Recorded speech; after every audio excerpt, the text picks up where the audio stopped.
How's it going, guys, and welcome back. In this video we're going to be checking out things you should really know as a new player in Rage 2 just to get that little bit of an advantage at the beginning of the game. So as a very quick overview, the way Rage 2 works, it's really not too story driven. What I mean by this is that there are only a total of 7 different story missions throughout the entire game.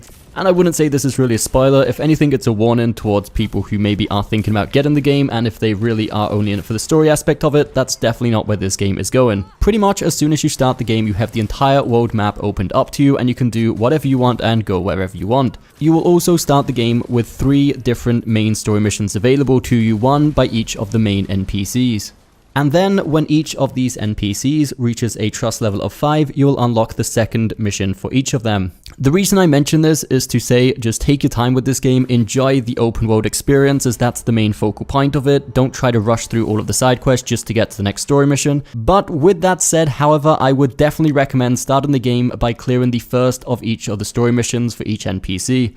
The reason for this is after we clear the first story mission for each character, we'll unlock the projects board of that character. Each project board is pretty much like its own separate skill tree.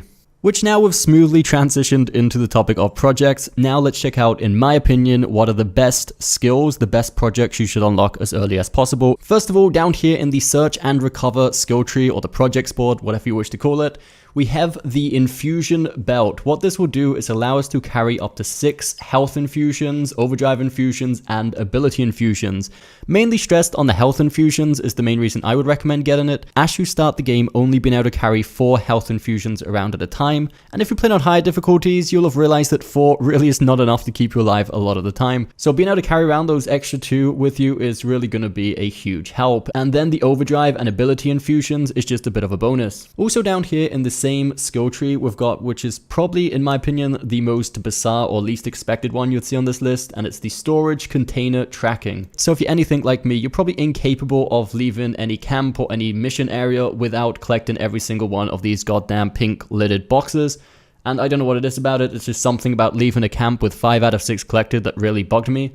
And at the start of the game, I was spending probably more time than I'd like to admit in some of the areas actually trying to find that last one, which is sometimes in plain sight, but for some reason you just have trouble finding it. And then a few hours in, I discovered this project we could unlock. And the way this works is we get this little signal radar at the top of our screen when we get close to a pink lidded box, these storage containers. And it's pretty simple really. The closer we are to the box, the more bars, the more signal we'll have on the radar. So this way we'll know if we're getting closer or further away from the remaining boxes. Now moving on to the kill and destroy projects board.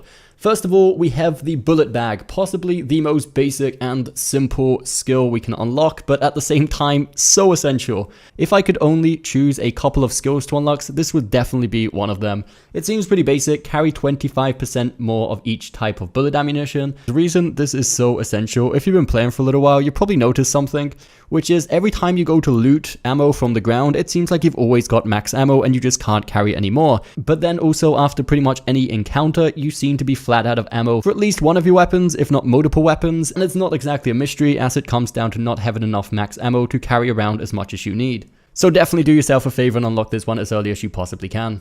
Another one that speaks for itself and doesn't need much of an introduction is pain resistance. What this does is it makes it so that when you get hit, your screen doesn't shake around and blur as much. This is mainly noticeable with explosives, rocket launchers, grenades, and stuff like that. If you're playing on easy, you can probably just forget about this one, as it's always annoying to get hit by the rocket launchers as the screen goes all funky, but it's never really going to get you killed as the damage is so low anyway. But if you're playing on those high difficulties, this one is definitely a must also. Obviously, this doesn't mean these are the only good projects in the game. For example, sprinting while reloading is also pretty good, but I've just specified the ones I would definitely focus on if I started a new playthrough.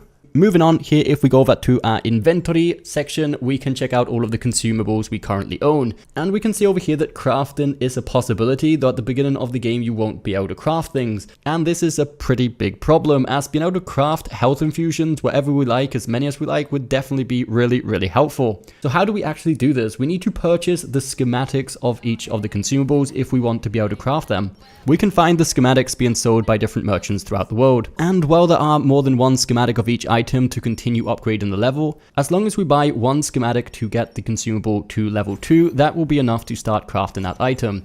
As we mentioned just a second ago, the health infusion schematic is definitely the main one you want to keep your eye out for. So if you see a merchant selling this, definitely purchase it off of him. So this way we can craft as many health infusions as we like. Next up, let's take a quick look at the Cyberdock merchant. We can find this merchant to the right of the entrance of Wellspring, which is one of the 3 main trade cities in the game. What we can do at the Cyberdock is permanently increase our stats, whether it be our health, our damage, or our overdrive. For this, we will need the Arc Tech cores combined with the life glands and the neurotic interfaces. These can all be found scattered around the world in the Arc chest, as well as sometimes being sold by merchants. And some of you may have already noticed this 4th option at the end. For $500, we can reset all of our nanotrite abilities. And again, this may just be me who had a bit of a brain dead moment, that just because the fact that it's at this same merchant and it's resetting points, I just automatically assumed it would be resetting the permanent points we allocate in this merchant shop, but that's not the case. We need to remember that the nanotrite abilities and weapons are the things we unlock from the arcs. So these are the skills we would get our resources back from and reset back down to 0. Not these permanent upgrades we're getting here at this merchant.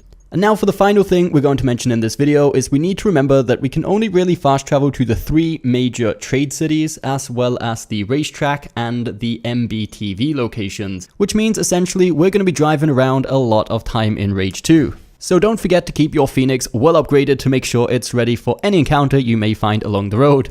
The way to unlock new abilities and upgrade your Phoenix is going to be by using auto parts. Auto parts can be obtained in many different ways, but the most effective method, if you actually specifically want to get auto parts, you can gain these by either winning races, destroying the convoys, bringing new vehicles back to the garage, or even straight up buying the auto parts from the mechanics. So I think that is pretty much everything we wanted to cover in this beginner video. If you have been playing for a while, please do leave in the comments down below any extra tips you would give to anyone just starting out in Rage 2. I hope you did find this video helpful. If you did, don't forget that thumbs up button, subscribe for more content coming very soon, and we'll see you next time.